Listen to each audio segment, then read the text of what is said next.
Getur ekki hægt að skora? Nei. Herru, markið. Já. Þú sást það betur en ég, segðu mér. Þetta örgleitt á mörkum sumarsins, það er bara hannig. Ég er ánægð með það. Ekki? Jú. Í hvort skónum varstu núna? Þetta var dýrið ekki? Þetta var dýrari típan. Ekki? Þetta dýrara markið. Já. Hvernig fannst þessi leikur vera? Þetta er endalaus spenna hjá okkur.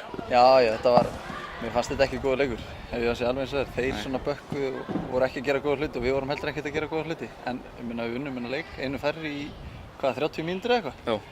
Hvernig var Það var í karaktersigur. Já, þetta var frábær sigur.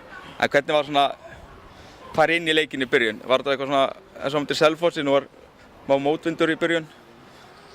Bjuggust þið ykkur svona kýlingum frá þeim?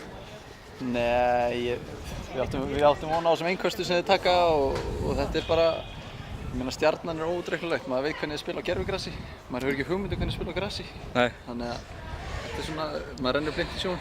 Eftir að minnka munin, hvað kom upp í hugan? Hver endurtekning? Smá skjálfti, nei, ég trúði því ekki sko. Ég get alveg viðurkennt það, fór aðeins að slá hraðar þarna hjarta. En við unnum þetta, það er það sem skiptir máli. Og komnir á toppinn. Já, vorum eitthvað böggaðir eftir KR-leikinn með það, en það er komið núna. Það er klárt. Og vonandi höldum því. Takk. Takk fyrir það, Vinur. Takk.